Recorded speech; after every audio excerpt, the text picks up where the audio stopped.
Hey, vinyl community, Jeff here, and I'm not doing a contest, but I'm going to do a thread. So, this is kind of fun. I actually had no clue, but I saw people doing this, and I had no clue what this meant. So I went back and watched the original video, and then I'm like, oh, okay.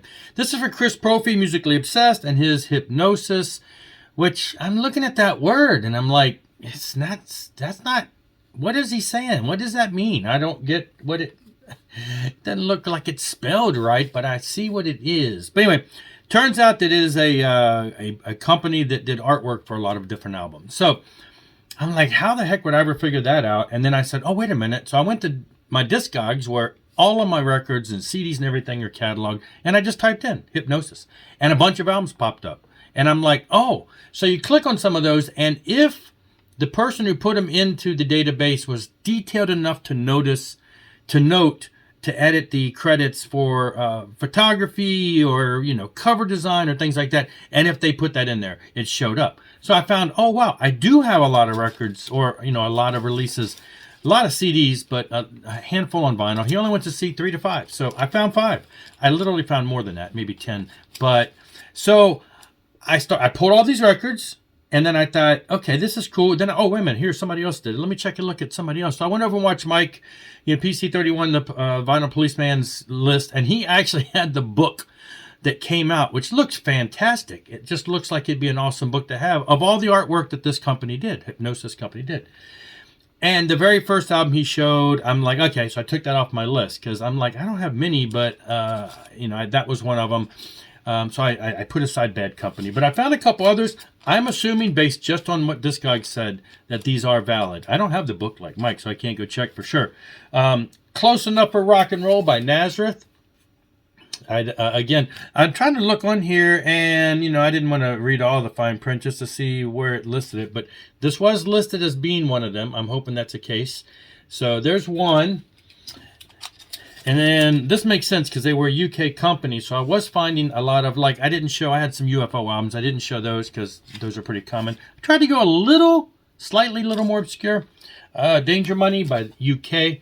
Again, like I say, it made kind of sense that I was finding a bunch of, of UK bands. And so here's the band, UK.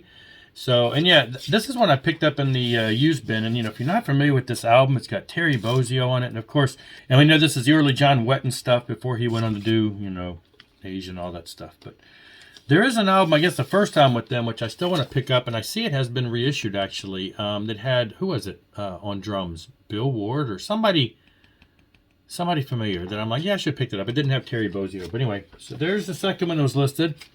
And again, UK makes total sense. The first Michael Shanker album. To me, very iconic. That's just, this and the second album, which had the Flying V on it, is just iconic. I remember I got the second album first. Absolutely fell in love with that as a teen when it first came out. Then I got this. At first, I thought, that's kind of a cool cover. And then absolutely this album just became just as great to me. So, great stuff. Great stuff. Michael Shanker. Now, this one I'm like, I don't know. This is a U.S. artist, but, maybe. So as I'm sitting here watching Mike's video and he's flipping through the book, he starts reading on some information about Peter Gabriel. While he's reading, in the picture is the other page of the book that he's not reading. And I'm like, aha, confirmation. The one that I did pull is in there. So this is Sammy Hagar. Some call it Red, some call it just Sammy Hagar. I believe it's just self-titled Sammy Hagar. I believe this is the second album, oddly enough. His first album was 9 on a 10 scale, I believe was the name of it. And that's one of the only ones I do not have yet on vinyl. I have everything on CD, but there you go, Sammy Hagar. Yeah, it's got that kind of artsy thing. I guess they were notorious for cool art like that too.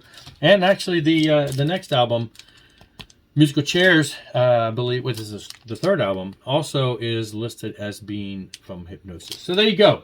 There's 5, and like I said, I had Bad Company, I have some UFO, and a handful of other ones. I didn't want to go into my CDs, but I did have a bunch there too. So there you go, Chris. A little bit of fun. Yeah, I wasn't aware of this at all, and who these people were, and there you go. Had to dig a little deeper, found it out. Thank you, Discogs, for the ease of doing that. I'll be back later. Just want a little fun there. Rock on and rock hard.